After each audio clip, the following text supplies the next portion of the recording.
Hello बच्चों, let's read the question which says that in each of the following pairs which one would have a larger size? Explain. K और K plus यहाँ पर हमें बताना है किसका बड़ा साइज होगा, पोटेशियम का या पोटेशियम आयन का.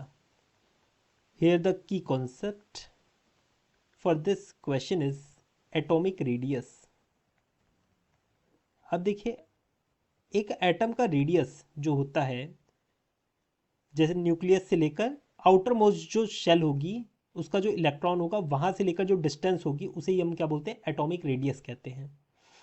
अब यहाँ पर जो हमारा पोटेशियम है, इसका एटॉमिक नंबर क्या है, 19 है.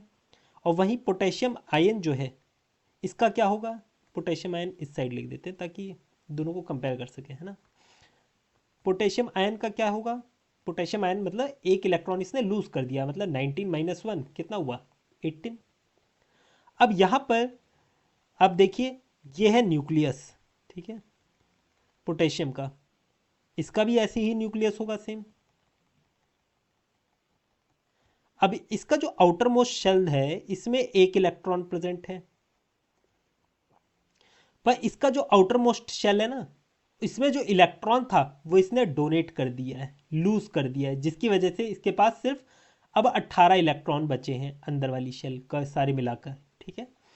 इससे हमें यह पता चलता है कि ये जो न्यूक्लियस है इसका, इसके पास जो एनर्जी होगी बाकी इलेक्ट्रॉन्स को होल्ड करने की, वो उतनी की उतनी ही होगी, है ना.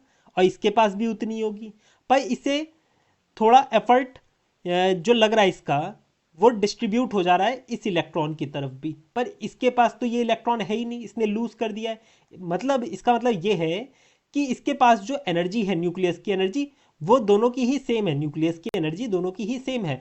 पर यहाँ पर ये जो एक इलेक्ट्रॉन पर ये जो एनर्जी लगा रहा था पहले, वो अब नहीं लगानी पड़ रही है, तो ये बाकी इलेक्ट्रॉन में अपनी एनर्जी वो लगा ले रहा है, जिसकी वजह से हो क्या रहा है, इसका जो साइज है ना, वो श्रिंक हो जा रहा है, श्रिंक, है ना.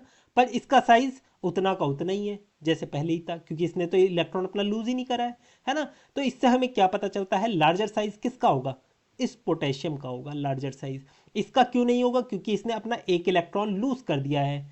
एक इलेक्ट्रॉन जब इसने लूज कर दिया है तो इसके न्यूक्लियस पे जो एनर्जी है वो क्या कर रही है, इसे श्रिंक करवा रही है, इसे छोटा कर दे रही है, इसका साइज छोटा कर दे रही है इसी वजह से, ठीक है.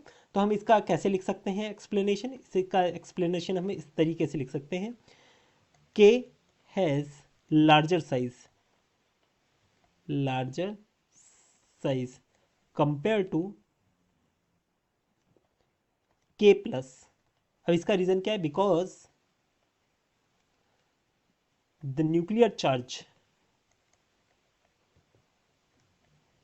of both are same, but number of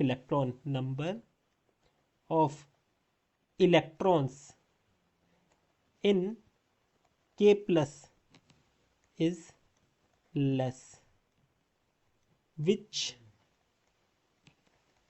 tends to reduce the size of K plus. I hope you understood it well. Best of luck.